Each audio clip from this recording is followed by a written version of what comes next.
Welcome back, everyone. Hope you had a good lunch break and were able to steal away from the computer. So like Will, the focus of this presentation is on the why, not the how.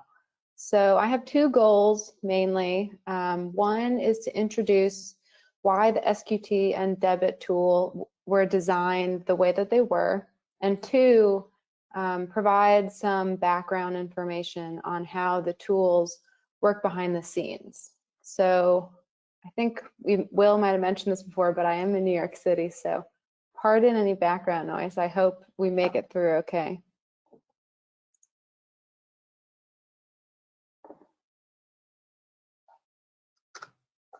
Okay, so the Michigan SQT is a spreadsheet calculator that uses common assessment methods, which Will, he introduced us to the parameters and metrics.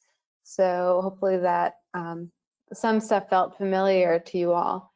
So the first purpose, primary purpose, is to determine numerical differences between an existing stream condition and a proposed stream condition. So you can think of the proposed as the post-restoration or post-impact stream condition.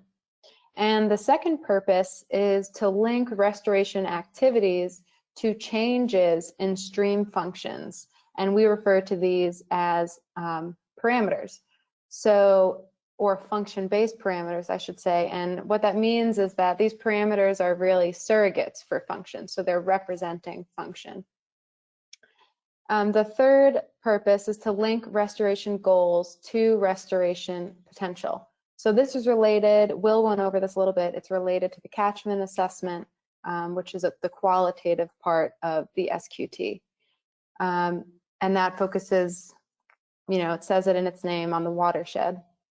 And the fourth purpose, we hope that the SQT incentivizes high quality stream restoration mitigation by measuring the parameters in the SQT.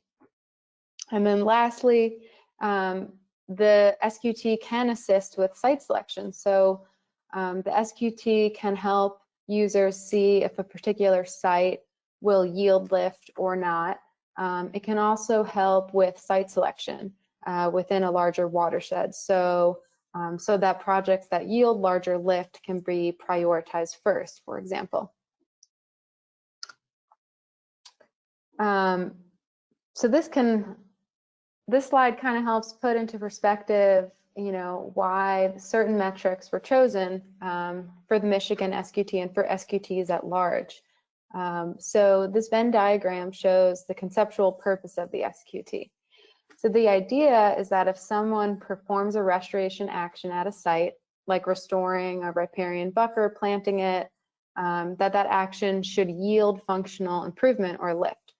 And that lift should then yield credits, which you can think of as a currency. And so this creates a positive feedback system. So as more money is spent to perform successful restoration, then more functional lift occurs, which results in more credits. And the same can be said for debits as well. So the thought process behind what variables are included in the SQT is such that the SQT includes metrics that can detect improvement or loss post-restoration or post-impact at the reach scale. And this harps back to someone had a question about land use coefficient, that metric, and whether or not it was focused on quantifying the watershed, and then how that would sort of fit the concept of the SQT, because reach scale restoration isn't really going to move the needle on the watershed land use. And so we said, well, it's actually focused on the reach corridor, you can think of it as, or the lateral drainage area. And so in that way, we've catered this metric so that there can be an impact, or that it can capture loss or lift within the SQT. So another example is that metrics such as like specific conductivity, they're important for understanding stream health, but they can be difficult. It can be difficult to detect improvement from them. So it's the same, line of thought that reach scale restoration. We're really incorporating metrics in the SQT that can measure lift or loss at the reach scale. And then that information is then factored into the generation of credits or debits. So the primary applications of the SQT and the Michigan SQT are based on the data available to build the tool. So as it exists now, the data came from mostly single thread, perennial, and intermittent channels where restoration is occurring at the reach scale. And the framework of the SQT can be applied to ephemeral channels as well as multi-thread or stream wetland complexes, but data is currently lacking for these systems. But I just want to make that note that there is this flexibility within the framework. Additionally, the tool is largely applicable to weightable streams, but so that's just a general overview. But there is a metric. I think it's one of the macroinvertebrate metrics. You can measure it on non-weightable streams too for Michigan. So the SQT requires a multidisciplinary team of professionals who have the academic background and practical training in each assessment method. And this team should really work together to collect the data and analyze the data. So, professionals could include fluvial geomorphologists to perform bankful determination or assess floodplain connectivity measurements, bedform diversity, lateral migration, etc. And then you have your plant biologists, which are critical for assessing riparian vegetation, and your aquatic biologists when you're looking at those physicochemical and biology functional categories. And then your engineers as well can help with bankful verification, floodplain connectivity, reach runoff, stormwater BMPs. So the SQT starts with a qualitative catchment assessment, which informs restoration potential of a site so that projects can set themselves up for success. And this is because it focuses on understanding watershed conditions and stressors. So that's that. And then, I will say that the restoration potential, which comes out of the catchment assessment, is then used to inform which metrics are measured for the function-based assessment. So the SQT, I want to point out the SQT is not a comprehensive conditions assessment. It is the package of the SQT assessment protocol and then the Excel workbook, and which can be implemented to detect functional improvement or loss tied to restoration actions at the reach scale. I'm going to keep reiterating that because it's important. So after metrics are assessed in the field and desktop, those values are then entered into the Excel workbook. And then there are embedded reference standards, which will, he showed you one for large wood, and I'll get into that a little more in detail. And so the Excel workbook then outputs many different types of ways to look at the data, but the most important ones that I want everyone to be aware of are the condition scores for both the existing and proposed condition, and then the difference between them, that delta, which is your functional change or your lift, and then the functional foot score, which I'll dive into a little bit more deeper later in the presentation. So without getting too into the how-to and the weeds, I wanted to provide a flavor for the process behind the SQT in more depth. So remember, this is all detailed in the manuals, so you can read about it there. We just want to really introduce you and give you a flavor of what the process of the SQT is.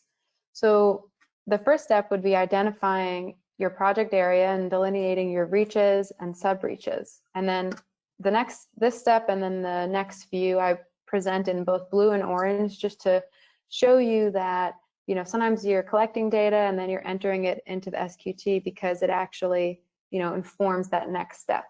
So this is where you would perform your catchment assessment, determine your restoration potential, enter it into the SQT. That information would help you determine the parameters and metrics to measure to capture functional lift. And then you would go about identifying basic site information, your reference stream type, for example, ecoregion, drainage area, that type of information, gathering all that, and you would enter it into the relevant worksheets in the SQT. And then you would finally collect your function-based conduct your function-based assessment. You'd then process your data, calculate your field values, enter all that into the SQT. And then voila, you get your outputs.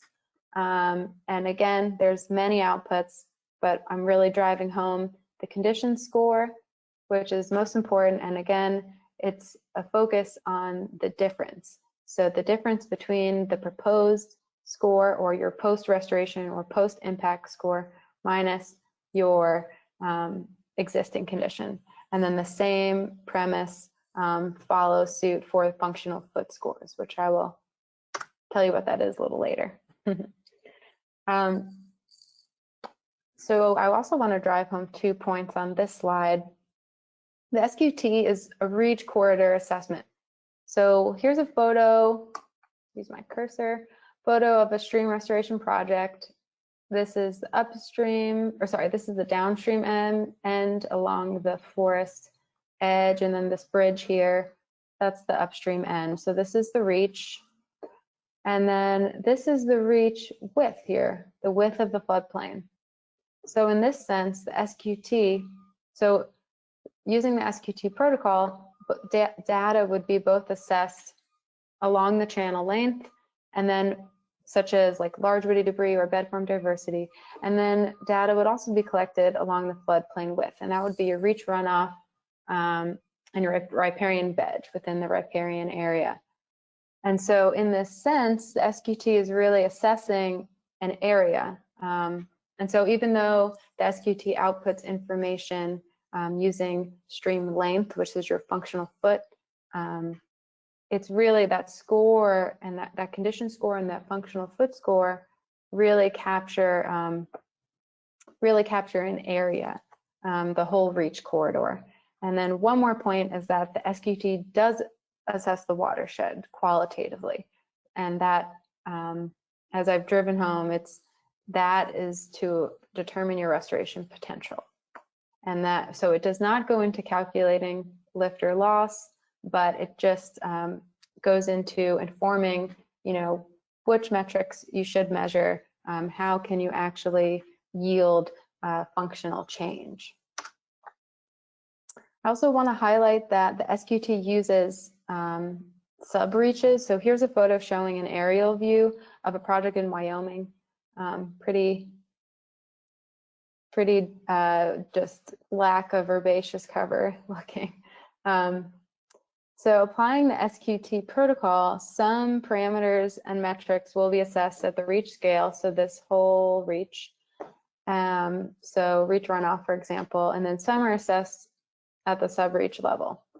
And this is mainly to avoid unnecessary effort. So for example, if your reach is 5 miles long and conditions are relatively homogeneous, there's just no need to assess all 5 miles. So this is really where the reason why we have the sub-reach delineation.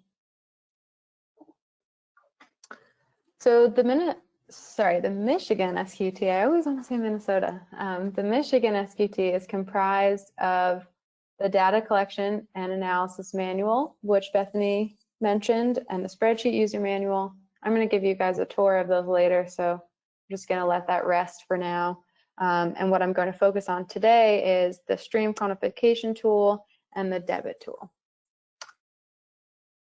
And I include this slide as an FYI, so all released SQTs to date, so that includes Minnesota, Tennessee, Colorado, Wyoming, Georgia, North Carolina, are compiled on the Stream Mechanics website, and that link and directions are the last bullet on the slide. And I wanted to call your attention to the science support and rationale document. If you are curious, this document exists for Minnesota, Wyoming, and Colorado, and it outlines why and how reference standards were developed.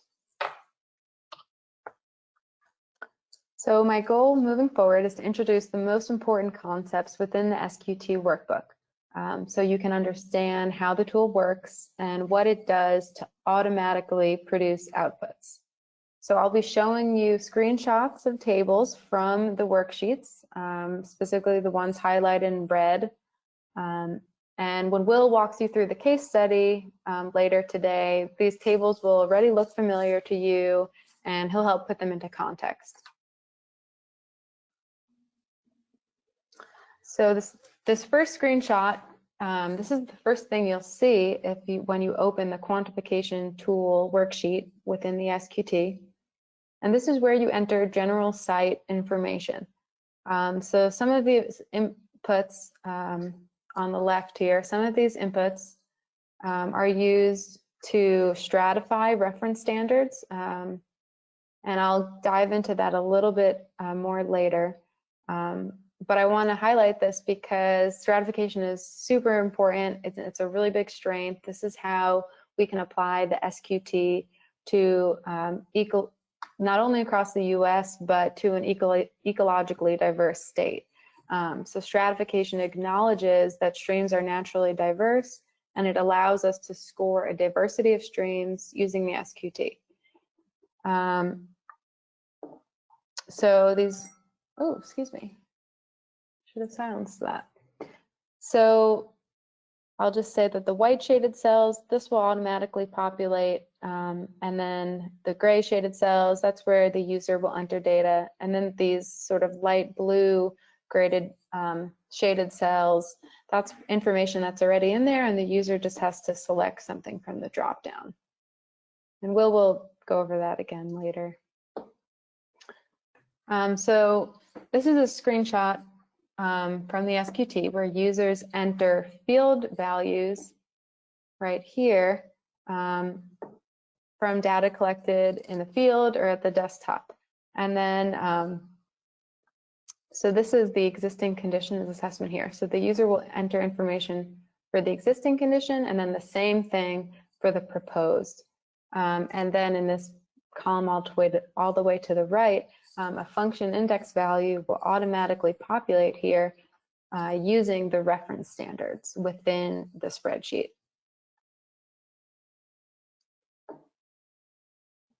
And this is just to call out again that the SQT is comparing the existing condition with the proposed condition. So how does scoring actually work in the tool? Well, condition scores range between 0 and 1, and you can think quality here. So on the left, I think we can all agree this looks pretty degraded. And then on the right, we have an example reference stream.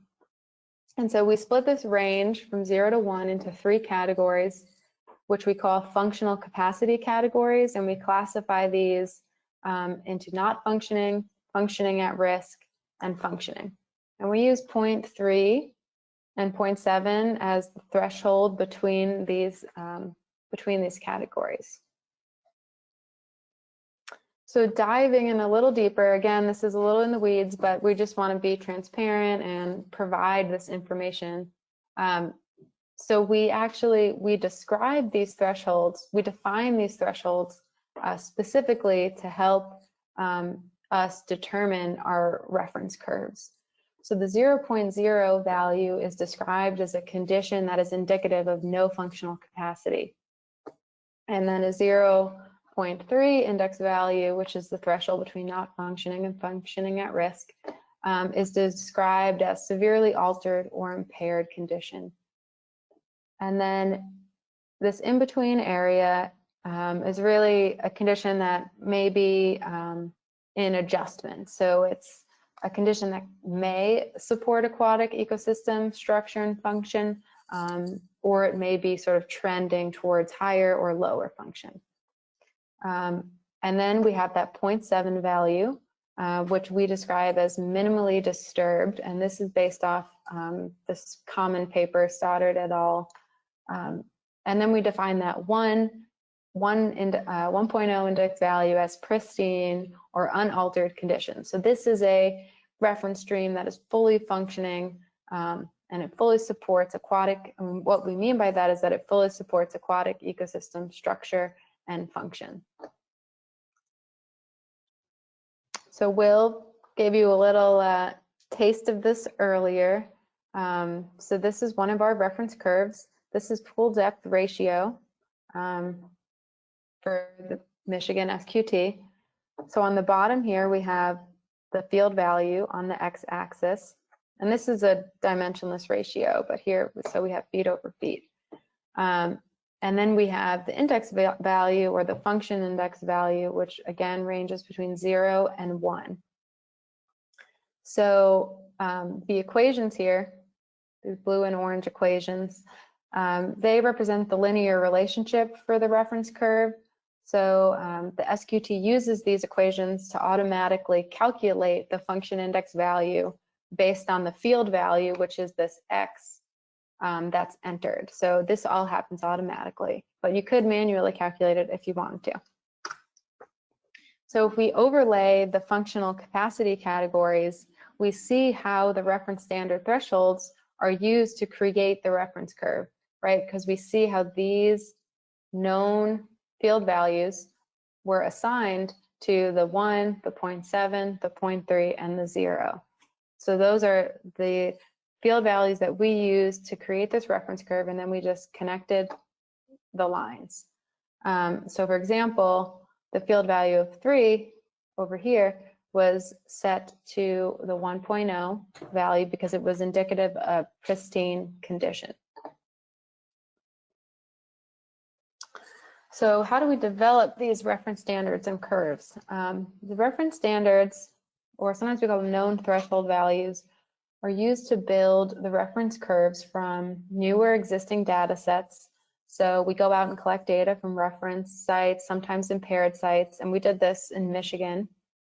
We also turn to the literature and we look at peer-reviewed literature, government documents, conference proceedings, etc.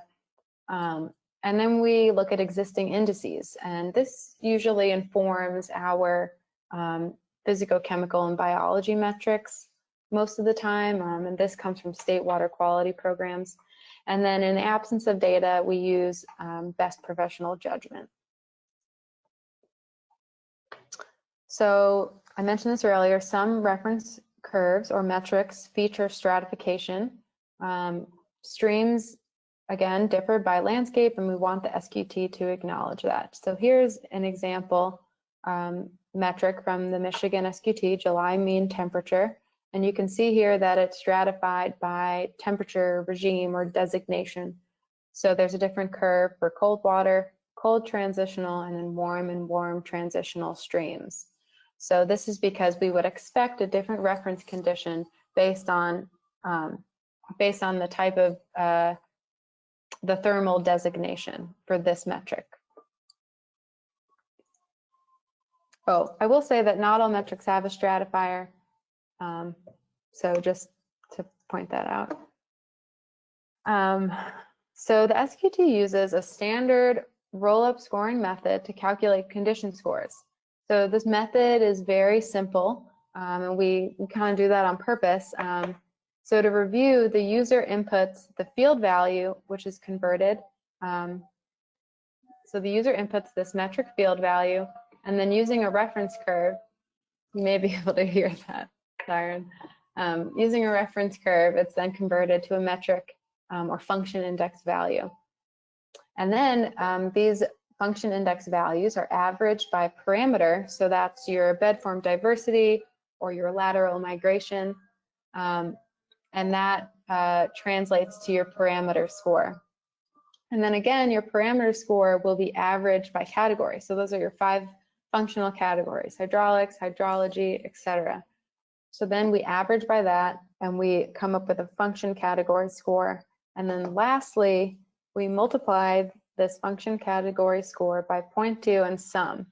And that's where we get the overall score. So you're probably thinking, why don't we average the category scores?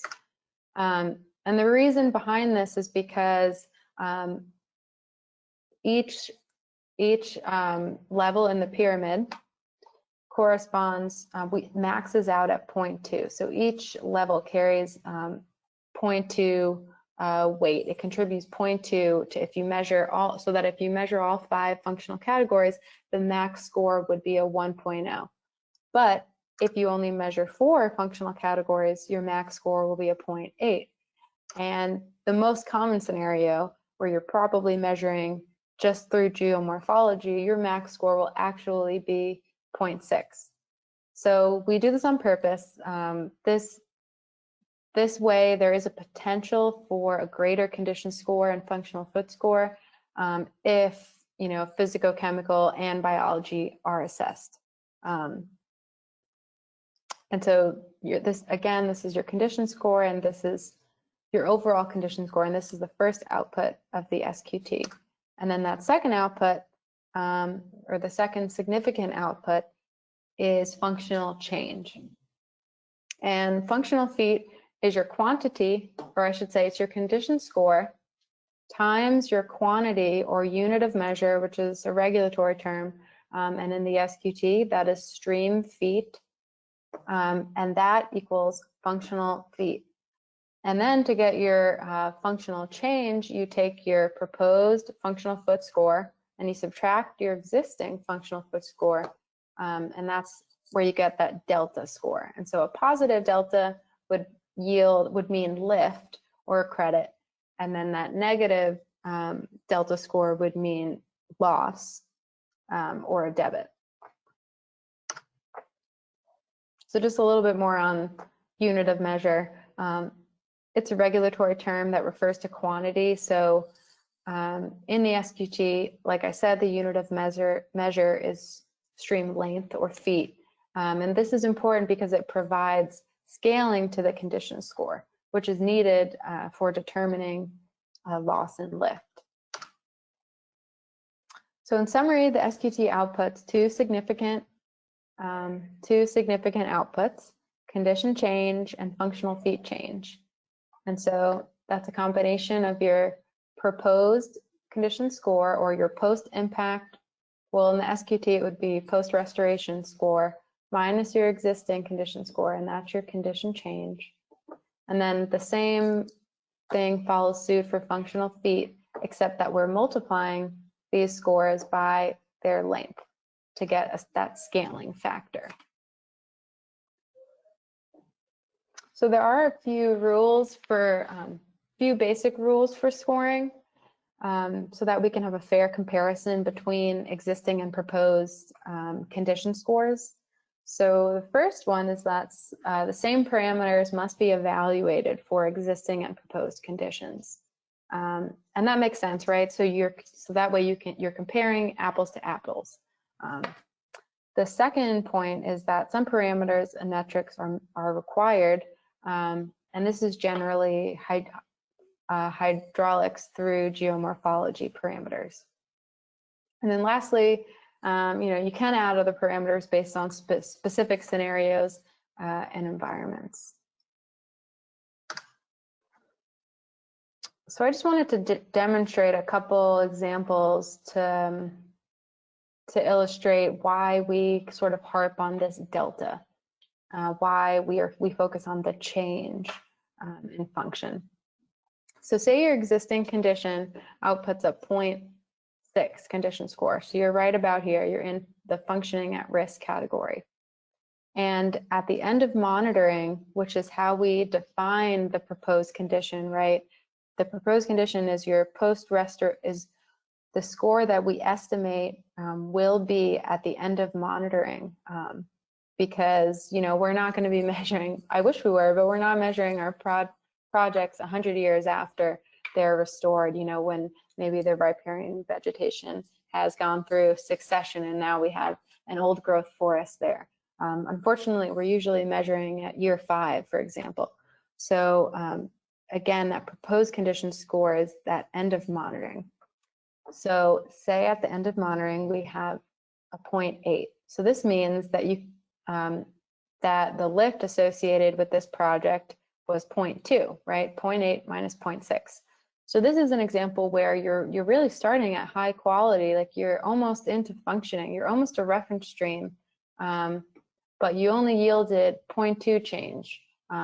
even though you went from functioning at risk to functioning. And then the second example, this is a scenario where, you're starting with the channelized, completely degraded stream, almost no aquatic functions. So you're at a 0.1, you're well into the not functioning range. And then your proposed condition score is 0.5. So you're actually yielding 0.4, which is a lot of lift. So this is just to show you that, the existing condition or the starting point can be arbitrary. You don't have to achieve functioning to get maximum lift.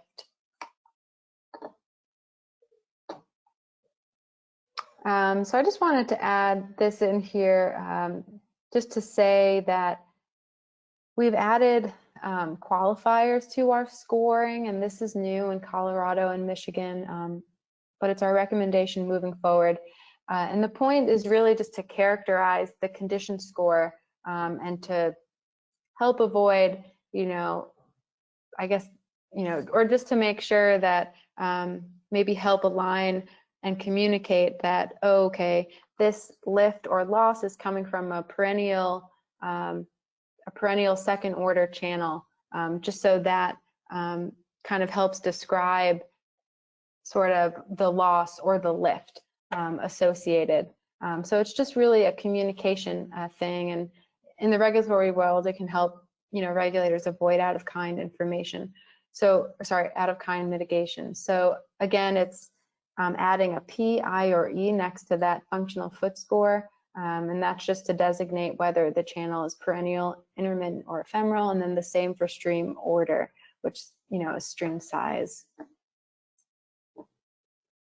So here's a functional feet example, and I wanted to show you this to just sort of walk through the scoring output.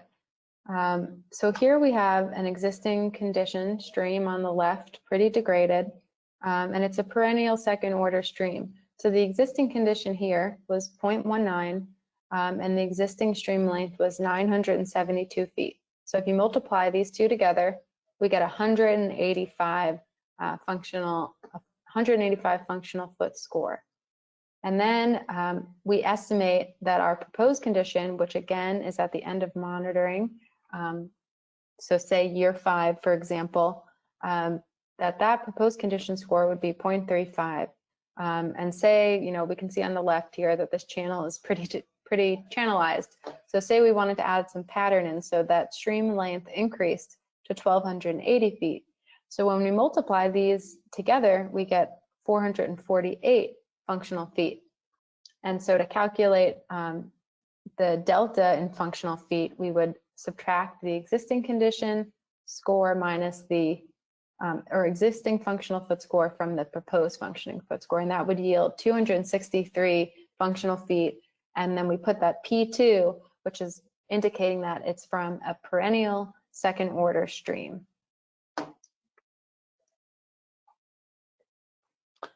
So this is just some more screenshots of output from the SQT. So there's three tables here. The first one is your functional change summary, and highlighted in red here are, again, those significant outputs, right? Your delta functional foot with the qualifier and your delta condition score.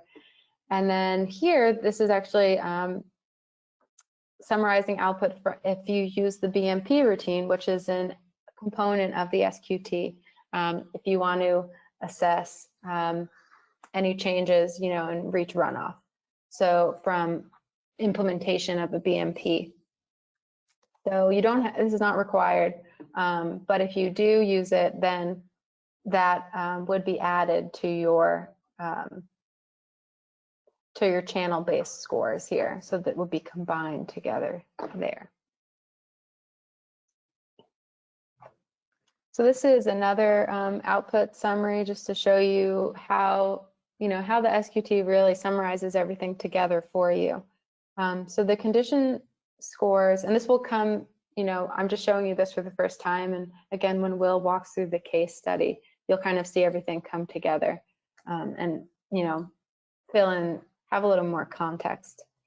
So this is just to show you that the condition scores are summarized by parameter. And here you can see that, the user did not measure physical, chemical, and biology. So that's just like a quick, comparison. And the other thing to point out is that, they followed the scoring rule and that they assessed, reach runoff for the existing condition and also for the proposed, right? Because you need to assess the same metrics in order to compare apples to apples. And this is another way to summarize the output. So this is condition score summarized by functional category. And then again, there is a monitoring worksheet in the SQT. And the monitoring output, it's really helpful. It compiles all the results so that changes can be tracked over time, which is really nice. So on top, data is displayed by parameter. And you can see the existing parameter score, proposed parameter score, or the proposed condition score by parameter, and so on. And then you have the as-built, and we have the monitoring years, 1 through 5, and then I just add the 13 in there for fun. And so on the top, you can see that floodplain connectivity right here, that the values stayed the same over time. And then for riparian vegetation, you can see, this was your existing, this was your proposed, and that we saw an increase over time. And on the bottom, we could see that, so this is the output, summarized by functional category, and we also get the functional feet score in here. So we can see that our proposed condition 0.51 and 561 functional feet was actually hit at monitoring year 5. And this is just another way to show that. There's also a graph in the SQT, and we can see here the monitoring data is in black and the proposed condition is in blue, and we see that they cross paths at year 5, which is what we just saw in the previous slide. All right, we're done with the SQT part. So I'll see if there's any questions, Will. I'll take a sip of water, but if there's anything from the chat. The chat is good, but while you're getting some water, if anybody has a question they want to ask or put in the chat, feel free. But otherwise, Sarah, we're good. Okay. One more sip. I understand. You realize you're parched. All right, let's go ahead. So this presentation is especially of interest to those who are working on the impact side. So the Michigan Debit tool, I'll say this, the Michigan Debit tool is still under construction.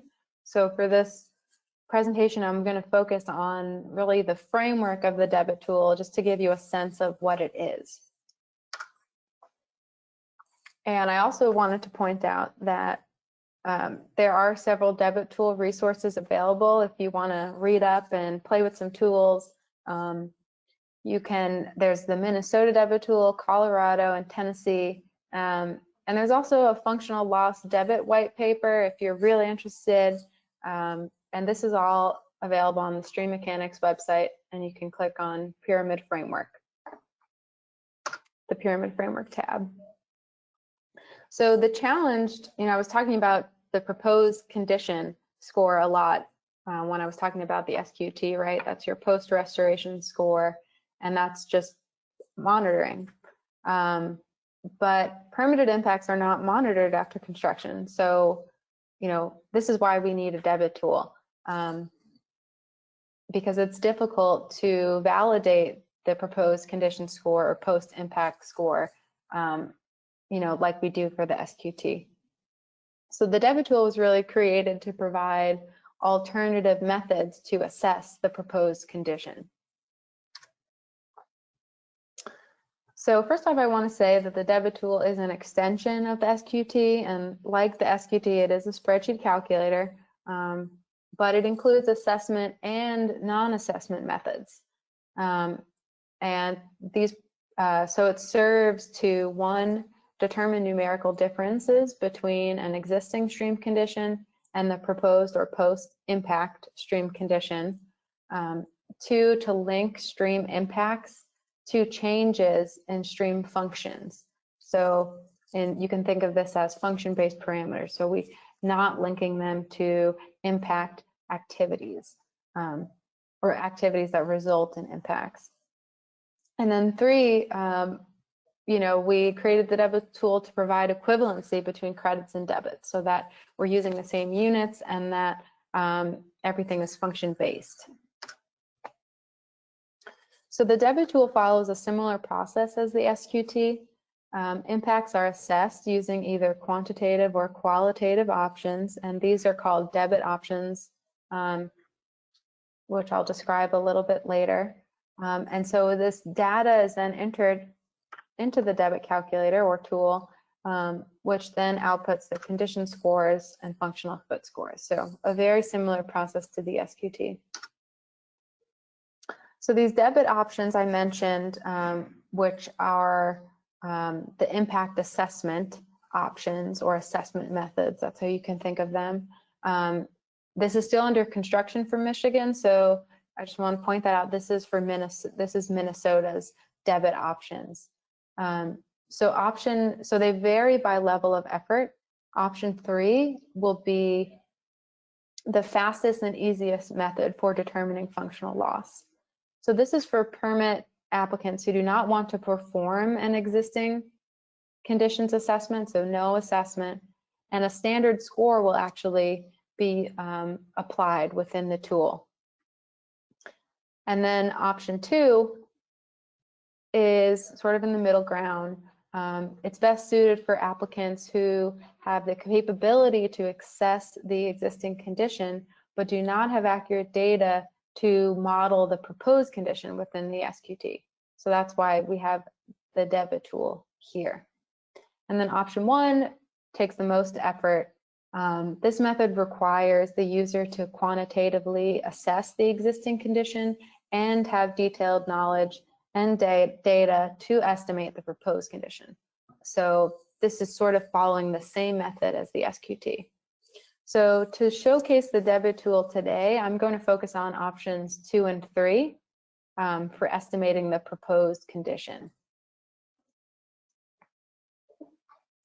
Oh, there's my red box saying that. So again, estimating the proposed condition. So to do this, the debit tool applies a functional loss multiplier to the existing condition score. That's sort of the concept. So there's a functional loss multiplier multiplied by the existing condition that decreases that proposed condition score or that post-impact score. And this multiplier is based on the impact severity tiers, which that's an SQT specific thing. But what it does, it does what it sounds like. It relates the impact to loss of function-based parameters. And so there's different tiers or levels where tier 0 describes an impact resulting in no loss of functions. And then the highest tier describes an impact resulting in total loss of functions. So these impact severity tiers, again, relate the impact to function-based parameters. And because activities can actually be in multiple, or I should say activities can be in multiple tiers, and this depends on the magnitude of impact. So you can think of it as just that not all activities are created equal, right? So, if your entire stream is rip-wrapped, or if you have one section of your stream that's rip-wrapped, the impact on functions will vary. And so here I have just 2 pictures. On the left, we have a perched box culvert, and on the right, we have a bottomless arch culvert. And so on the left, this perched box culvert would be associated with a higher tier and be associated with a higher functional loss multiplier than compared to on the right, which would be associated with a lower tier and a lower functional loss multiplier. So that's really how the debit tool works. And I think, yeah, that's it. So thank you, everyone. And if we have any questions, I'll get up the other presentation, but. We had a couple of questions in the chat, but I think they've been answered. Okay.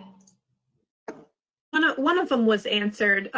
One question is the primary purpose of the debit tool to calculate impact, loss, or debit for permitting and mitigation requirements? Yes. And I think the answer to that is yes. That is the primary purpose of the debit tool.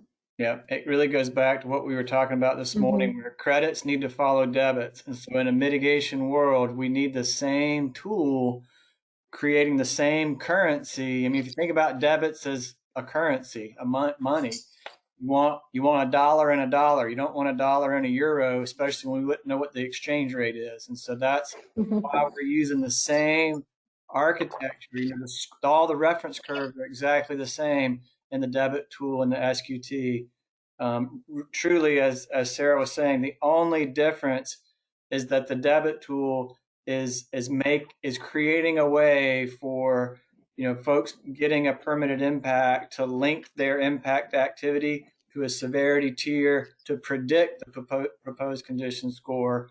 Whereas in the SQT, you're using your mitigation plan, your design drawings, and so forth to predict the proposed condition score, but then it's validated through monitoring, and that'll never happen on the debit side. But a functional foot out of the debit tool is the same as a functional foot out of the SQT. The units are the same.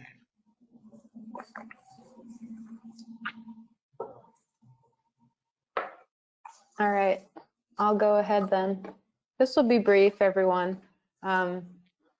Just going to give you a brief tour of the user manuals because they're pretty large Word documents. I'm not going to open them up here. I'm just going to talk about them in PowerPoint. So as Bethany mentioned, there's 2 user manuals. The manuals do work in tandem and they do complement each other. So we really try to avoid redundancy between the manuals and aim for the information split to be intuitive, but it can be challenging at times. So the first manual, the Spreadsheet User Manual, outlines the rules and procedures for using the SQT and walks you through the SQT workbook. So how to enter all of that data into the different worksheets within the workbook. And Will showed you this appendix, the list of metrics, which includes all of the thresholds, the reference standard thresholds, and then it does include notes on just generally where this data came from that's behind the reference curves.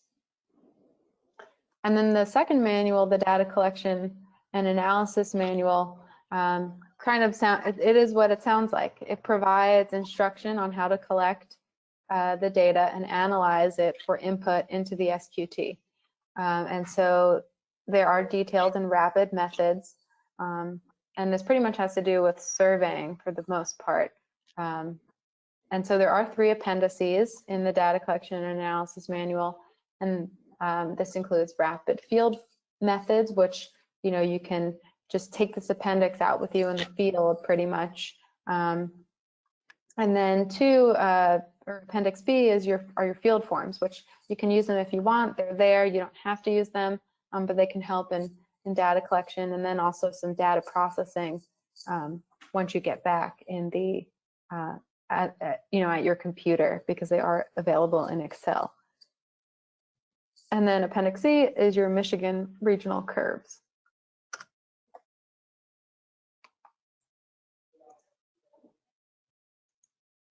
Here we go. So I'm just going to give you a little I created a little directory here just to point out what I would say are the most important sections to pay attention to into these manuals. They can be pretty daunting. So Chapter 1 in the Spreadsheet User Manual, again, this is walking you through how to enter data into the SQT, but it also provides a little bit more background, and that background is found in chapter 1, which sort of describes or explains the purposes and use of the SQT and Debit tool, which is really what I've gone over today in this presentation, and what Will has gone over, or I should say chapter 2 is more of the intro to the pyramid framework and the SQT and Debit tool. So there's kind of information from both of our presentations in chapter 1 and 2. And then the second component in chapter 2 is how to use the SQT for stream restoration or mitigation projects. And it includes a comprehensive table which outlines specifically how to use the SQT for site selection based on programmatic goals or project initiation, or even design. Although the SQT is not a design tool, it can be used to compare design alternatives, right? To look and see, okay, what would our design yield in terms of functional change? And then also how to use it for monitoring. And then chapter 3 provides, direction on approach on determining restoration potential. So there's really a stepwise approach outlined there. And so these directions will link your catchment assessment results to reach constraints and the existing landscape and baseline condition to help you determine your restoration potential. And then this chapter also describes how to set function-based design goals and objectives, which are different than programmatic goals, which you can programmatic goals are generally come from your, or set based on maybe your funding source, for example. And your function-based goals describe why the project is needed at a specific site, and the objectives describe how the project will be completed. And so there's more information on that in chapter 3. And then section 3.2 and chapters 4 through 8 will provide direction on data entry into the SQT's worksheets, where each chapter name is actually the title of a worksheet in the SQT Excel workbook. So it's pretty easy to follow, comparing the two. And I'd also like to, chapter 6, which is within here, that describes the BMP routine. So that might be of interest to some of you. I know we didn't go into that in too much detail today, but just an FYI. So here's the directory, abbreviated directory for the data collection manual. Chapter 2 describes how to collect. Again, this is focusing on how to collect data. So how to collect data for the qualitative catchment assessment. And then chapter 3 goes into some, the title is Getting Started. So just preparing for your field assessments. So it outlines methods for reach delineation and sub-reach delineation, helping the user choose between rapid versus detailed methods. And then it also provides information on bankful verification. So the user manual documents several lines of evidence to verify bankful. And so, that primary line of evidence is usually field indicators, but there's more detail on that in that chapter. Chapter 4 is your function-based assessment. So this covers how to collect and analyze data for the quantitative function-based assessment, and then how to determine or how to process your data to calculate that field value, which is ultimately the value that's entered into the SQT. And then chapter 5 provides instruction on how to calculate and analyze data if you are to use the BMP routine. And then lastly, I wanted to call out Appendix A and B, which again are your rapid field data collection methods, and then there are associated field forms in there if you so choose to use them. So I think, yep, that's it for me. So I will stop sharing, or I'll leave this up for now. Do we have any questions? We did have some questions in the chat, and I may have created more confusion in my answers than help.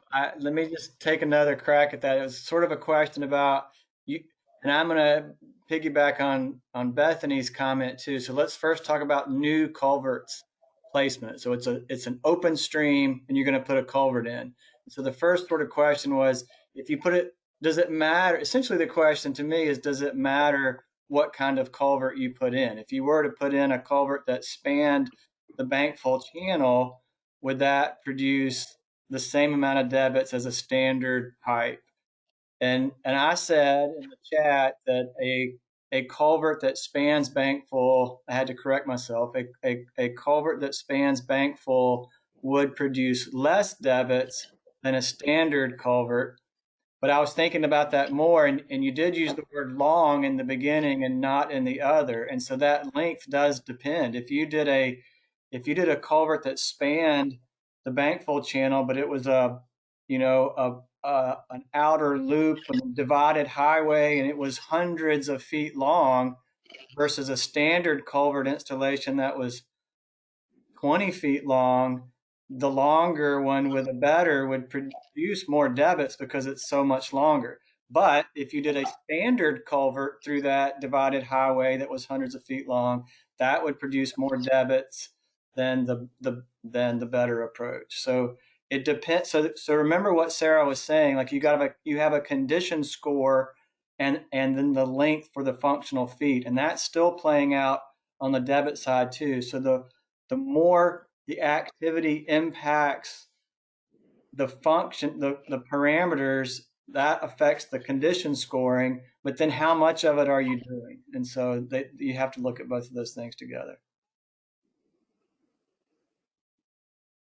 So do you want me to, I'll read another question that's in here. Why is debit not determined just by comparing existing to proposed? The proposed condition does not need to be a restoration project. It can be a proposed impact resulting in a negative delta. So why is a separate debit tool needed? Aren't the two tools doing the same thing? Yes.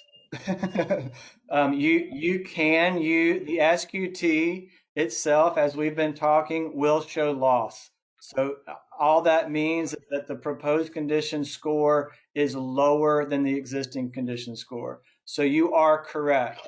And in fact, with relocation projects, we tend to recommend that people just use the SQT, because you've got an existing stream condition on that site and you're going to move it. It's kind of, it's a similar setting to the way the SQT works. Where the debit tool is of value is in particular with offsite mitigation and third-party mitigation. When the debits and the credits are not connected to that site. And so I'm just going to use DOT for example. So DOTs are doing a bunch of work and they have a permitting staff that's going out and doing these existing condition assessments. And there is the proposed condition is not known. Again, the value of the debit tool is that it allows those impactors to translate their activity, just like we talked about a long culvert, a short culvert, a whatever it is, to translate that activity into an impact severity tier, and then they're done. The tool does the rest. And there's the problem, you could still use the SQT, but the permitting challenge now is that you are predicting on your own every metric score on the proposed condition side. And frankly, you're incentivized to make that create as small a debit as possible for your client. And now the regulators are going to have to review every one of those metric decisions to say, do we agree with what you did? And it can create a lot of meetings and a lot of discussion and a lot of negotiation of that scoring. The debit tool removes all of that. You just pick the activity with the impact severity tier, and everything else is automated. And I'll sort of add on to what Will said with, as far as trying to predict what those scores are going to be after the proposed project. and having all these discussions about the different metrics and what the numbers should be. After that, there is no monitoring to determine if those metrics that were agreed upon were actually met or not met. So that's another sort of drawback with, you know, putting in all the proposed scores from a prediction. Good questions.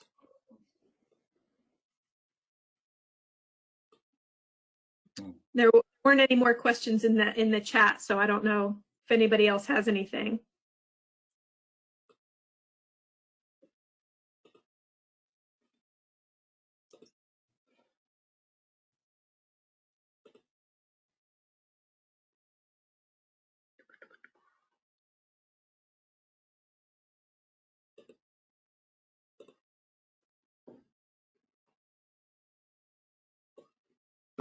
All right.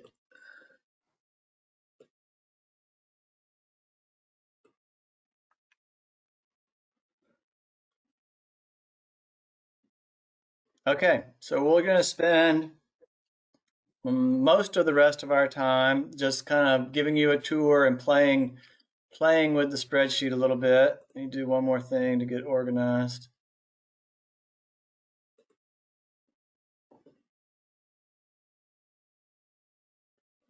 Okay, so I have opened up the SQT. First thing I'm going to do is give you a tour, and this should start to look familiar based on what Sarah showed you. And then we'll just play. Oh, shoot. Hold on.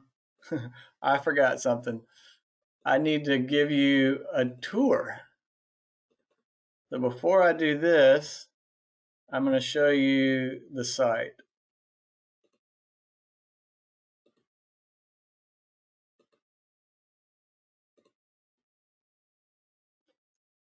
All right, so we're going to make a quick trip over to Duluth, Minnesota. We're going to use Mission Creek as our case study for playing with the SQT. This was a site that we used for a workshop a couple of years ago. And so a couple things you'll just want to know is before we dive into the spreadsheet is that the drainage area is about 10.5 square miles. And then here's that lateral drainage area. So the project reach is this blue line. And then this polygon shows that lateral drainage area. So you can see on one side here, we're looking upstream. So on the left, looking upstream, it's mostly forested, you know, so our land use coefficient is essentially reference condition on the left. On the right, we have some yards and some homes. Most of them are still forested, but there is a little bit of lawn here. And then this last part is a park. So this is all manicured turf grass that's part of the park. So there would not be a lot of opportunity for lift in the land use coefficient for this project because this is really the only area that you would be changing the land use, or maybe the homes here. Then here's a aerial of that reach. You can kind of see the stream coming down through here. The stream has been channelized in the past. It's deep, it's incised and entrenched. The stream's right up against a hill slope on the right if we coming downstream, left looking upstream. And then it's starting to meander this way and creating quite a bit of bank erosion in backyards and in the park here. All of this is, especially right here, is in pretty rough shape laterally. So we did a cross section down here. I'll kind of show you now down in the channel. The tape is pulled at bank full. So even 2 times bank full, we're still in the channel. So floodplain connectivity is non-existent. The channel stream type is an F stream type. And then moving up, this is the area where the stream is migrating into the yards. So you can see those trees are now starting to come into the channel. So it is recruiting some wood. So it makes, even though it was channelized, a lot of times channelized streams have large woody debris scores that are 0. There is a little bit of wood in the channel from the bank erosion. So the bank erosion helped the wood score just a little bit, but the bank erosion is not helping the lateral migration score. It's hurting it. And just kind of a close-up look to get a little bit further upstream. You can see on the other side, the stream's right up against the terrace. little bit of a crossover. I mean, the stream is evolving. It is moving from an F to a C. It's just not there yet. Here's that terrace. This is actually one spot where they pulled the stream away from the bank and did a little bank protection work, built a little bank full bench. All right, so this is actually our workshop team taking a lunch break, but if you look past them, you'll see this is the turf grass in the park. So if we were going to do restoration, here's the place that we could, do some work. All right, so with that, now we'll jump into the SQT.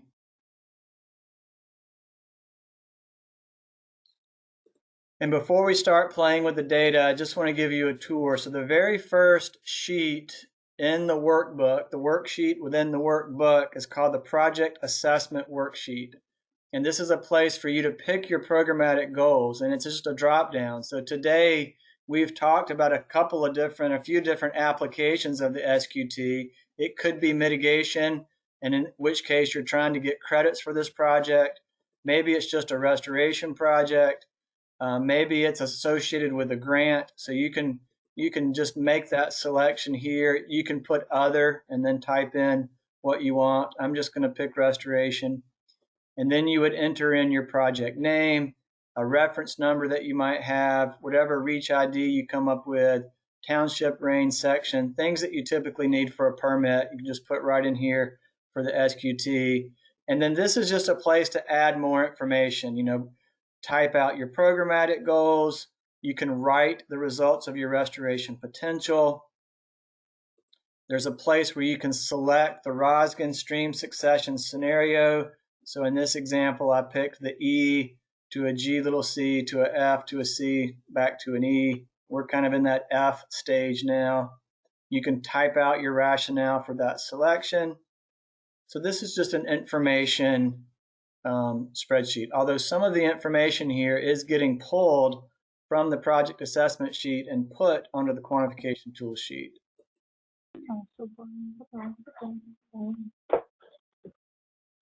All right, this next sheet is the catchment assessment form. So this gets back to that idea of restoration potential. And I'm not going to read all of these, but they are questions or categories, I should say, that relate to stressors and perturbations that are occurring in the watershed. So think of this catchment assessment as a look, mostly upstream, but sometimes downstream, of what's going on in your watershed, and then you make the determination based on these descriptions if it's a good, fair, or poor condition. This is mostly desktop work, some windshield survey work, maybe some walking the stream above your project to make this determination. This is not used in the scoring of the SQT. It is a decision support tool, so you can make your determination of restoration potential. And I saw that Joe had asked about the flashiness index, and Bethany had answered that it is in the catchment assessment form, so it is right here. And the reason that it's here and not the SQT is that it can help us understand restoration potential for sure, but kind of back to some of the other comments, at a reach scale, we did not feel like it was something that we would see changed as part of a stream restoration project. Now, if it was a watershed scale effort, then perhaps, but we put it here because we thought it better informed restoration potential. So then the top of this is a place, again, just to drop down, and you're either going to pick your overall rating of poor, fair, good, and you get to make this determination. It is purposefully not a scoring. We want this, again, to be a decision support tool. So you're looking through these answers. You can weight them if you want. I mean, you think through it, and then you say, okay, based on all of this, my upstream watershed is this beautiful, forested, pristine catchment. It's awesome. Or it's Detroit, or it's something in between. And then based on that, you would make your determination of either partial restoration or full restoration.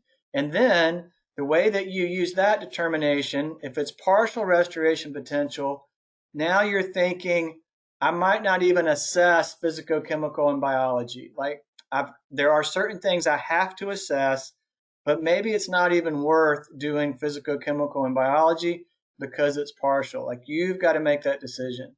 If you said it was full restoration potential, then you don't have to, but you would want to measure physicochemical and biology at that point. The next sheet is that guide that's just kind of helping you by parameter know whether do you have to do it or not. And so you can see the ones that we focused on this morning, they're required. But as you move into physicochemical and biology, they're optional. And it's just kind of giving you a little bit of guidance on, when might you use it and when might you not. All right, the next tab is the quantification tool. I'm going to skip that just for a second because this is where we're going to spend our most time, and I want to show you the rest of the tools. So the one after the quantification tool is monitoring data, and Sarah was showing you some of this, but there's a place for you to enter your as-built information, and then just 10 different monitoring years. So you could do it 10 years, once a year for 10 years, or whatever. You could do it once a month for 10 months if you want, and you can mix it up. It doesn't care. You just put in the monitoring year and the date, and then on another tab, it then it'll populate these tables for you. So as Sarah said, this is really the way that the SQT can be used to show trends. So changes in parameter and overall condition and functional feed over time. And then the last worksheet is the reference standards sheet. And so we want this tool to be as transparent as possible. And so people can come here and see every single reference curve. It is password protected so that people can't come in and change the curves. The SQT is, or the quantification tool worksheet is locked as well. The catchment assessment form is not, so you could actually add stuff there if you wanted to. But you can just come here. Here's how it's organized by category. So you can see hydrology, hydraulics, geomorphology, physicochemical biology. And then you can just scroll down to see the different metrics. So there's macroinvertebrates for P51, macroinvertebrates P22 for non-weightable. It's like the one thing we have in here for non-weightable. And then here's warm water fish, and so on. All right, so now we'll go to the quantification tool. The first thing that you'll see when you get into the quantification tool is this site information and reference standard stratification table.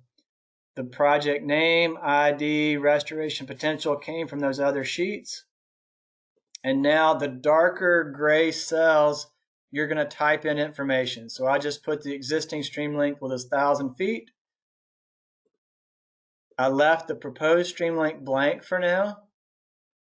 And then the existing stream type is a drop down. The kind of bluish cells are drop down. So I picked an F for the existing and I put a C for the proposed.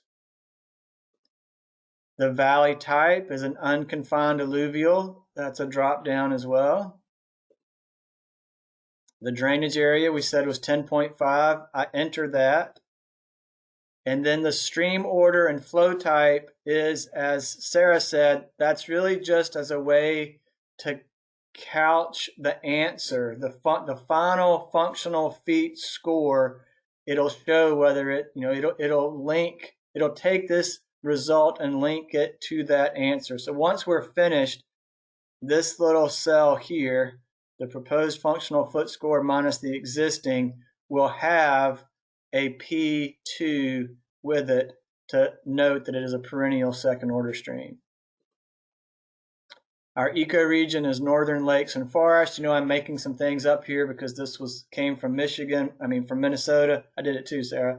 But we're, northern lakes. It was northern forest. We'll use northern forest for here.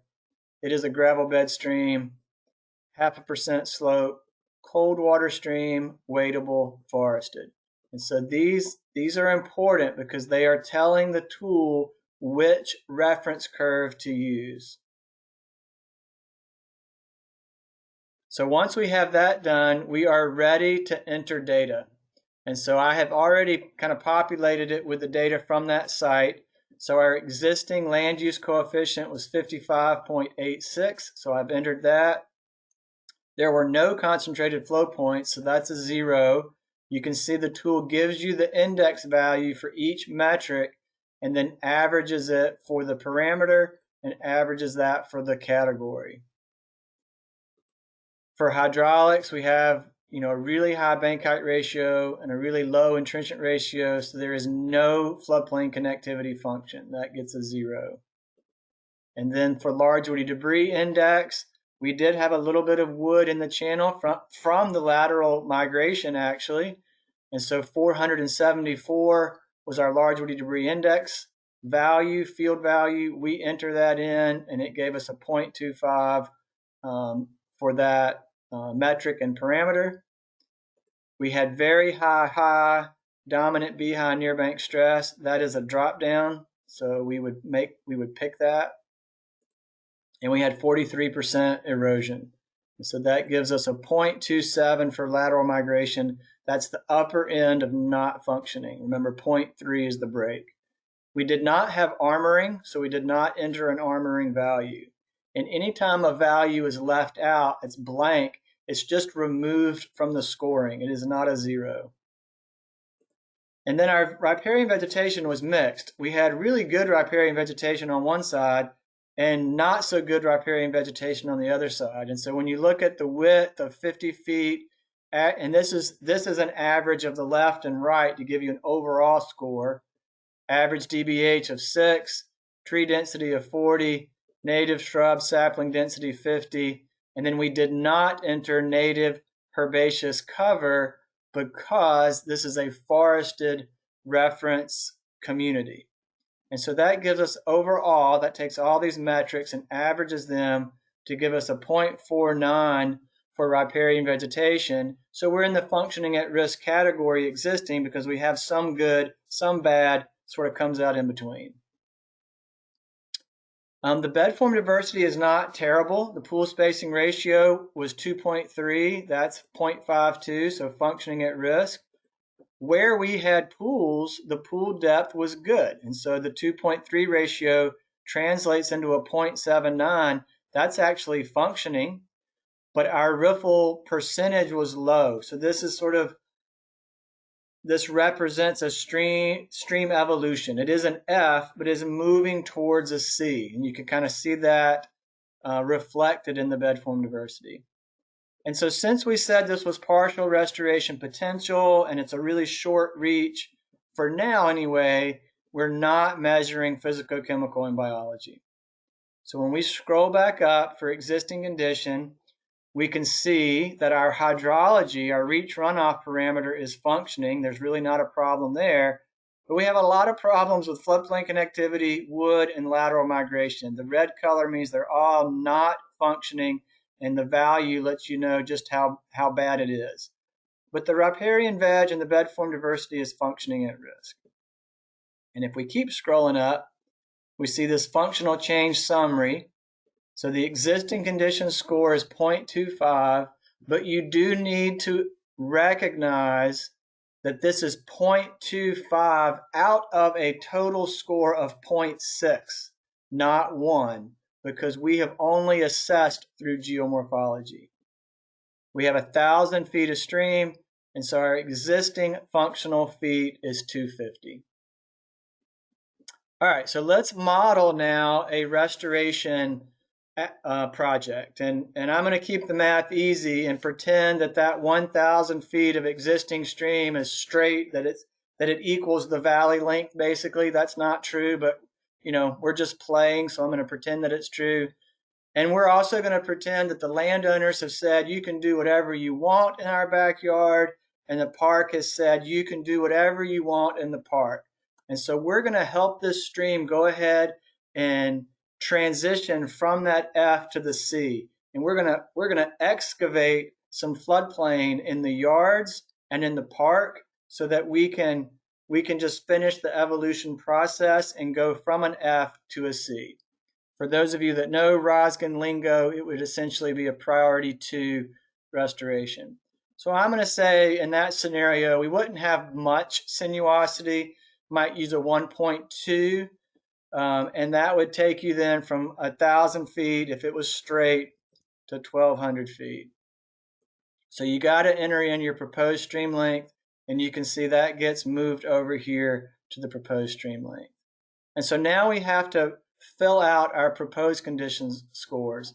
And remember, you would do this as part of your design.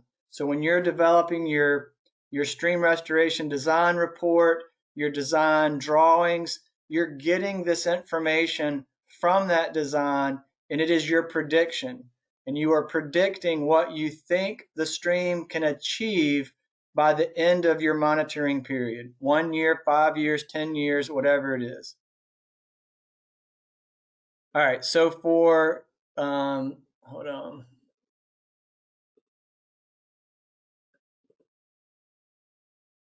All right, so for land use coefficient,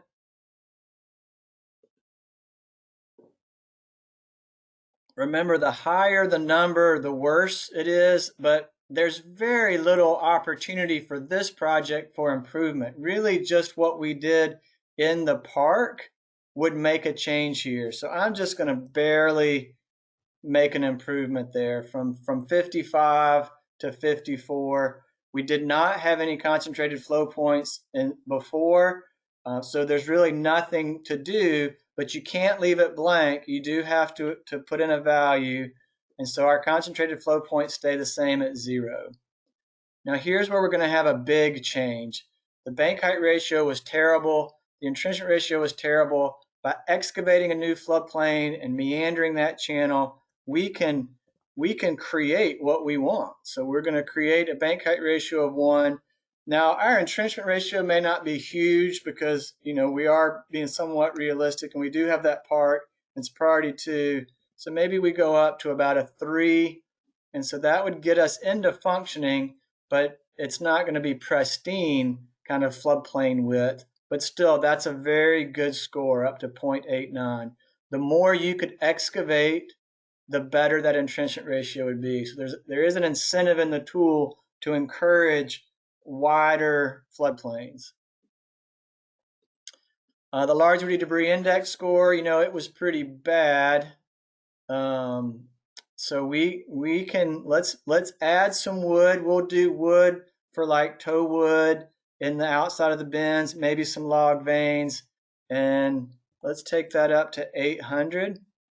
And you'll notice that that's not great, right? That's still just a 0.42. But as a designer, I'm thinking I'm going to have a lot of bare ground that I'm trying to keep stable. I'm not going to put the amount of wood in a brand new channel that you would see in a stream that has a 100-year-old buffer. Because if I overloaded it if I put the amount of wood in there that would be in a reference condition stream, I might end up blowing out some banks and hurting myself with lateral migration. So this is a decision that the designer needs to make. Now in monitoring, if it is better than that, if you recruited some wood, then it would be what it is. You could actually record that better score. So for dominant B-high near bank stress, we are going to take care of those high banks, and we're going to have a B-high that is low and a near bank stress that's high. And we're going to take our stream bank erosion percentage down to about 5. We did not have armoring before, so we will not have armoring after. And then for our buffer width, we're going to increase the buffer width on that left side, so that will increase our overall width to 7. We'll bump up the DBH just a little bit, but you know, we're not going to be monitoring for that long. I'm just kind of thinking 5 years of monitoring. So I'm still putting in some, you know, some conservative values, and I got us up into the upper end of functioning at risk. And I think that's realistic. We're not going to have mature forest on that left side by the end of monitoring.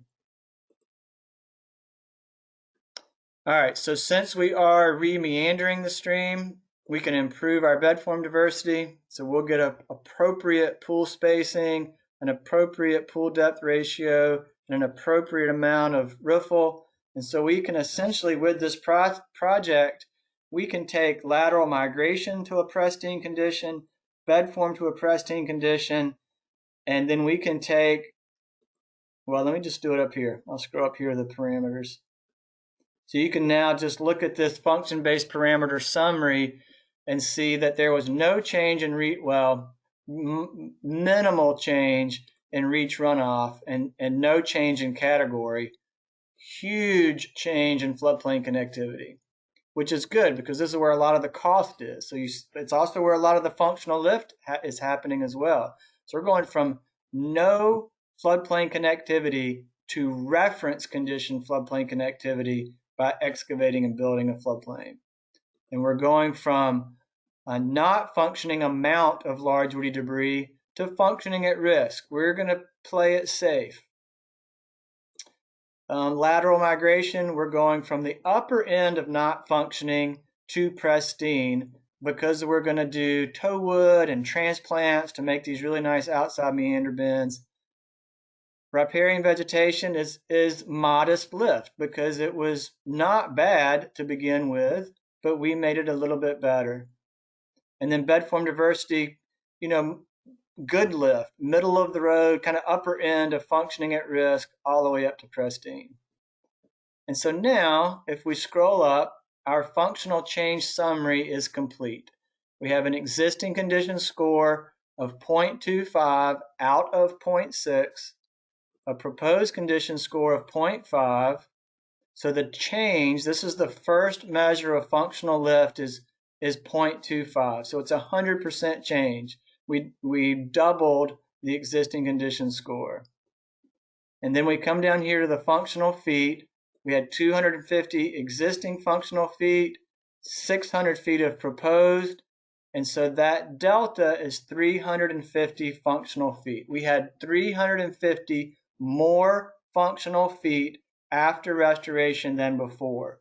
So in a debiting and crediting world, this would be your credit.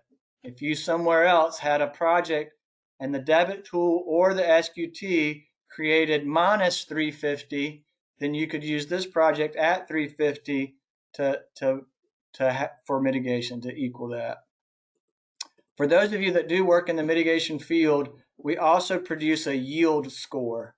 And so the yield is something that you'll want to pay attention to. If you think about your restoration site or your mitigation site, like a farmer thinks of his cornfield and wants to get as much yield out of that field as possible. Well, you're kind of the same way. You want to get as much yield in the form of credit as possible. And so this is letting you know that your yield is 0.29 functional feet per linear foot of work. So for every foot of work that you're doing of stream length, you're getting 0.29 credits or functional feet.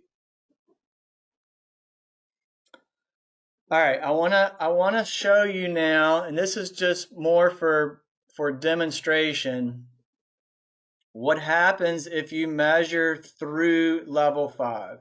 So we did say this was partial restoration. It's also a short reach. You really wouldn't do this, but I want to show you how the tool responds when you add physicochemical and biology. So remember these answers. Your existing condition score 0.25, proposed condition score of 0.5. And so let's do the existing condition first, and I want you to watch what happens.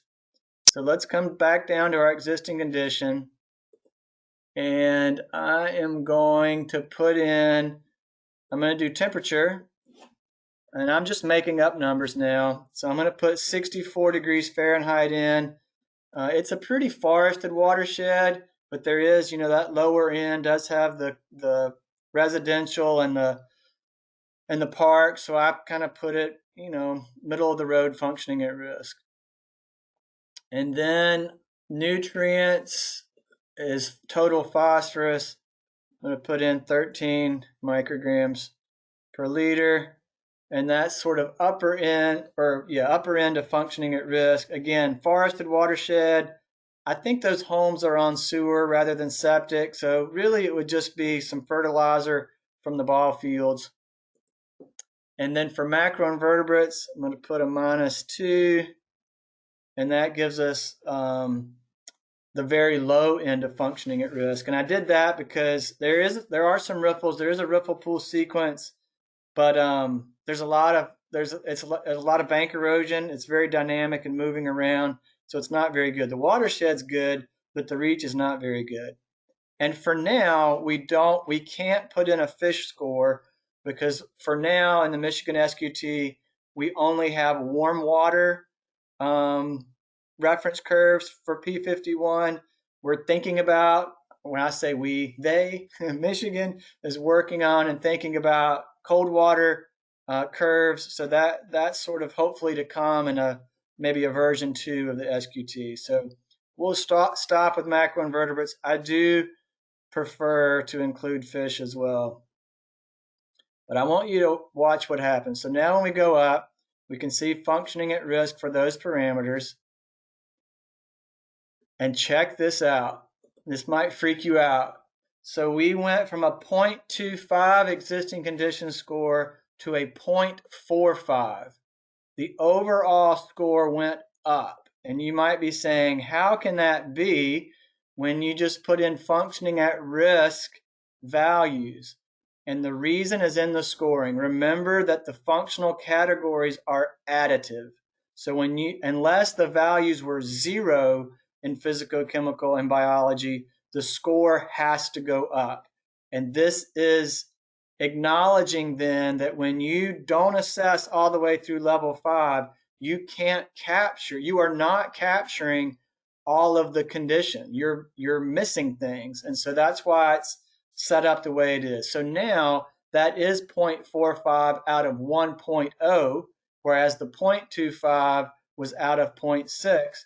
You can now think of this reach as being at 45% of pristine. It has a little bit more meaning or clearer meaning when you measure through level 5. But now that we've done that on the existing condition side, we have to assess the same parameters on the proposed condition side.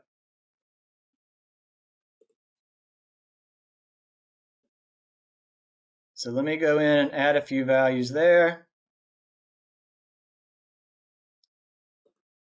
So I'm just going to keep the temperature the same. Like, it's such a small project, we're not gonna move that needle. Phosphorus, I'll give us a modest bump because we're going to take the ball field out, and I'm going to give us a modest bump in macroinvertebrates because we're going to stabilize that reach. It's so dynamic right now that it would be hard for macroinvertebrates to colonize. And so now we scroll up. And first thing we sort of check is we make sure all the parameters on the existing condition are filled out, all the parameters on the proposed condition are filled out. When I mean all, I don't mean all.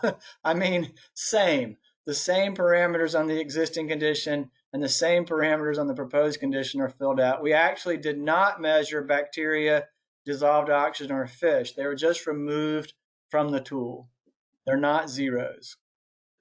And I like this, because you can visually see where a lot of lift occurred, you can see where no lift occurred, and you can see where moderate lift occurred. You can also see that by functional category over here. So if you want to look at it by hydrology, hydraulics, geomorphology, and there is functional change given by category. All right, so now if we scroll up, we can see that our proposed condition score went way up. I mean, this is a really good project. You actually got the overall score into the lower end of functioning. So congratulations, that's very good.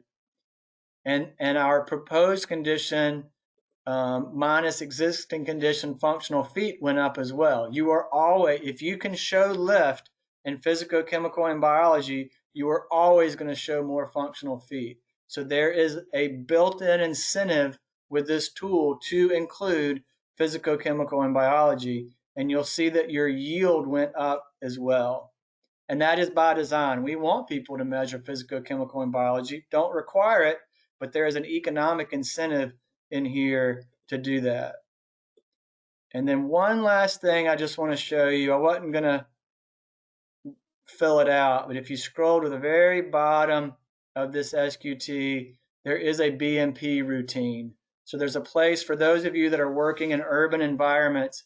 If you had a stream restoration project with, you know, homes or parking lots, and you had a lot of runoff, and you could build a stormwater BMP, then you can use this routine to basically treat that like an ephemeral channel coming in, and treat the reach runoff and the nutrients, and that would then go all the way up here, and you would scroll over, and the BMP component here would get filled out, and then it would update your total summary here. All right, I think that is all. Are there any questions, Bethany, or anything you want to add, or Sarah? Yeah, there was at least one question. So when evaluating, you were talking about earlier about bed form and when it doesn't apply. And so there's a question, when evaluating sand bed streams, what is the cutoff for considering the stream straight and therefore not needing bed form diversity evaluation? Is it less than 1.2 sinuosity? That is a very good question. I don't believe we spelled that out in quantitative terms. That is right. We did not. I looked it up. So. I'm a little nervous to give quantitative terms, although I know that is what the regulators and the regulated community would like. You are right, Bethany. A sinuosity of 1.2 is the break between meandering and non-meandering streams. So we could use that potentially. That might be good. I mean, certainly the streams that I have worked in Michigan that were this sort of straight stream, where, and really this is the way to think about it. The non-quantitative way to think about it is that these streams that don't have meander bends and that are fairly straight, where all of the bed form is being generated from wood, that's what we're looking at. Like, you need to have meander bends and crossovers that are at an angle to the fall of the valley before we would switch. So I don't have heartburn with the 1.2. It may be something to start with, and then we just kind of look to say, but do we see any streams that are at 1.15 and have meander bends or something? That's a good question. And there's one other question. It says, if a project proposes to coarsen a stream bed for a length, and that is determined to be a benefit, would that functional lift be captured in the aggregation ratio? No. This is one we have. So if you look in the framework, there is a parameter called bed material characterization, and that is the point. It is for systems that are gravel bed streams but have too much sand.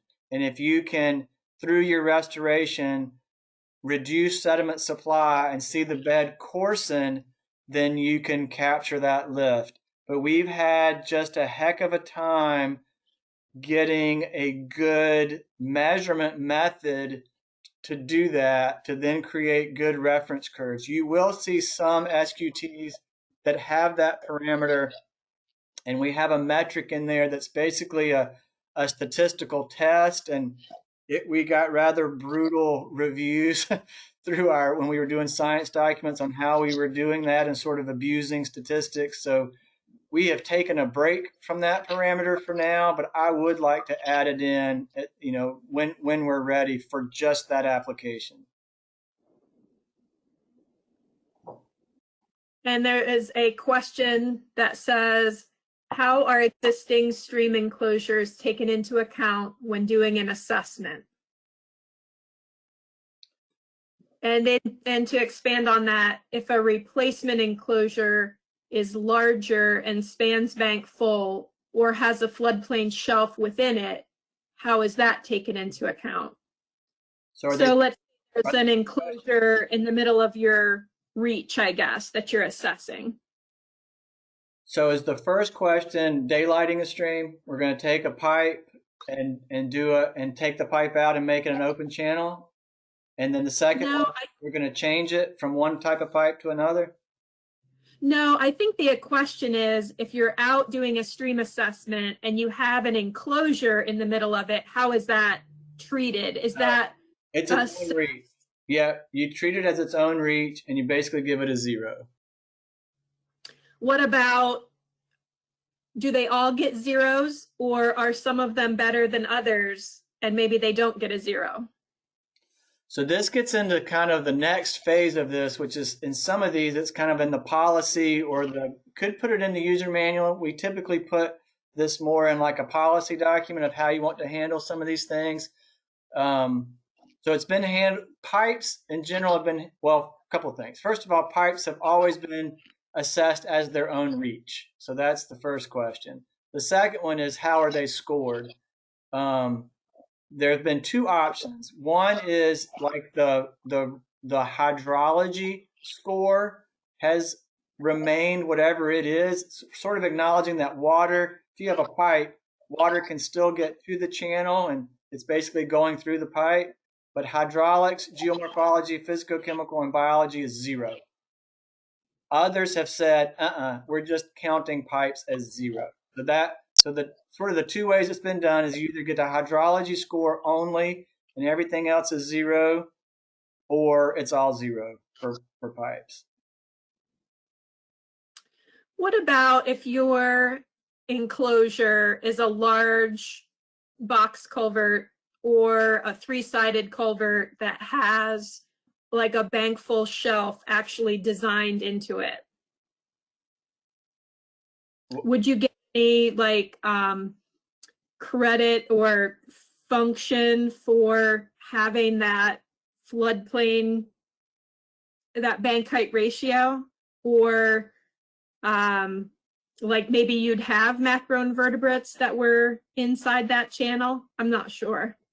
Well, these are some things for us to decide as we sort of further finish the debit side, because you're kind of working more on the impact side, and so some of those things are really going to be policy decisions. You know, if you've got a pipe, now you're thinking of changing the configuration, and so it's part of that permit condition. So some of these we'll just have to figure out. I mean, it varies by state in some cases. But what if it's not something we're talking about changing, but it's part of the reach that's already there, it's already constructed, and we're assessing that reach? So on what side? On the impact side, or any side? Yeah, like I guess if you were out doing the functional assessment and that culvert was within the reach that you were assessing. So I guess that would imply that there's going to be some kind of impact to that reach. Or what if you were assessing it on the mitigation side? So you were saying, I'm going to do a mitigation project on a reach that has an enclosure in the middle of it. How would you count that enclosure as far as function that's already there? The way that I mentioned it, it would get either a 0 or just hydrology, regardless of whether it's a pipe or a span or frankly a bridge, because in those cases for mitigation, at least in my experience, they typically are pulled out of like the conservation easement and the mitigation. They really don't become part of the mitigation accounting. It's a crossing.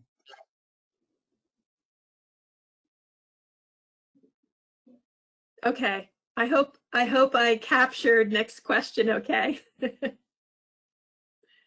It's a good question, and some of these, you know, when we get into those kinds of infrastructure things, it is where SQT tool and permitting mitigation policy begin to come together.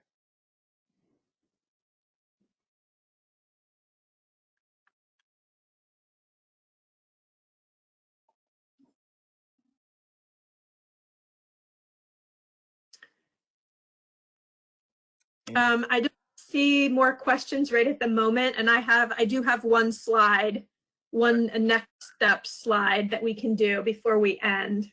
So let me stop sharing. And it's coming your way, Bethany. Okay. That means I have to figure out.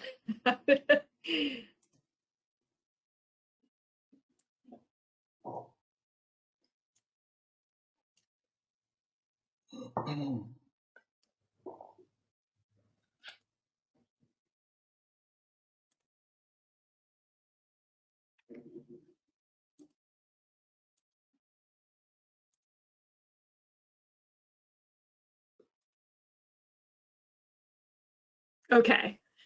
So I did want to talk just briefly about next steps. Like I've said a couple times, the webinar will be recorded and posted for future viewing. EGLE is developing a website for stream restoration and mitigation information, and the user manuals will be posted there soon, probably in January. Also, the webinar will be posted at the website that you see here, michigan.gov lakes and streams. We are in the process of developing a debit tool. And that should also be something that we would have, sort of a good draft of in January. And we do recognize that there's a need to develop additional opportunities for education and outreach related to the Michigan SQT. So over the next year, we are going to be looking for those opportunities. If anybody has any suggestions, please feel free to reach out to me, send me an email and let me know what you think. Over the next year or so, the SQT will begin to be utilized and tested, and that will produce feedback that we will be able to use to refine the tool and how it's used.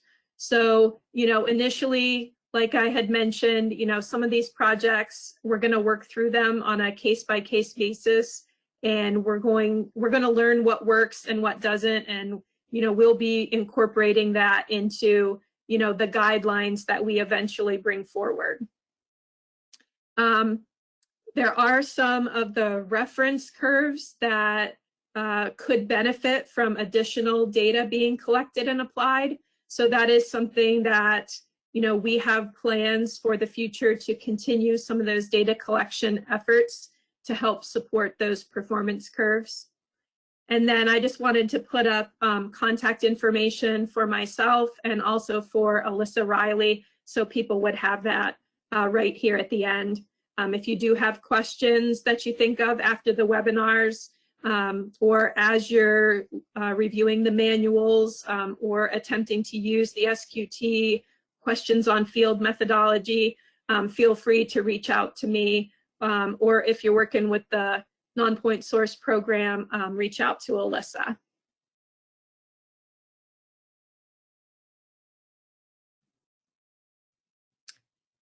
There is a question about, is there a date for when joint permit applications will have to use the Michigan SQT? There's not. To date, we have been working through the SQT on a few projects to kind of see how it will work out.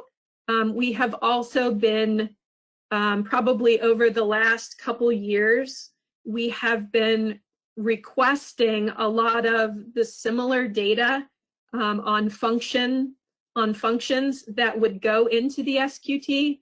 And we have been reviewing that as part of the permitting process and assessing impacts and mitigation. But we have not yet requested anybody to use the SQT.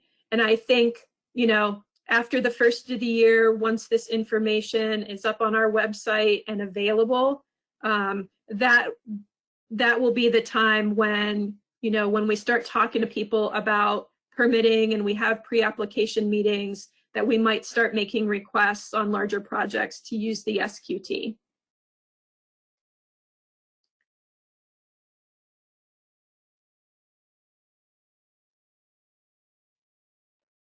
This question is probably for me. You want to finish, Bethany, and then I'll do this question, or are you ready? This last one? Yeah, you can answer it. Okay, so how do other states that utilize the debit tool approve appropriate credits to offset? Is it typically functional feet by similar stream order within watershed, subwatershed, etc.? That part, well, a couple of things. Yes, if they're using the SQ, all but one state, I think, that uses the SQT for credits and debits. I don't know if this has changed, but for a while, Georgia used it more on the credit side and had a different method for their debits, and then they had a translator. So pretty much everybody else, there's the SQT, and then there's the debit tool, and so it's functional feet. And then there are, in their mitigation policy, it spells that out. Like, where can you go to get your credits? You know, that gets into service area stuff. Some of them have, we haven't really talked about this today, but some of them also have what are called adjustment factors, because the SQT doesn't do things like temporal loss. And so some of those mitigation plans do deal with temporal loss issues by adding debits or credit requirements. And then, so yes, that distance from the impact is one of the things that they sometimes look at. So it varies by district. So I can't really give a single answer on that. You can go look at it though. I mean, you can see the states that have SQTs and debit tools on the webpage, and the webpage also links, the Stream Mechanics webpage gives you a link to those policy documents.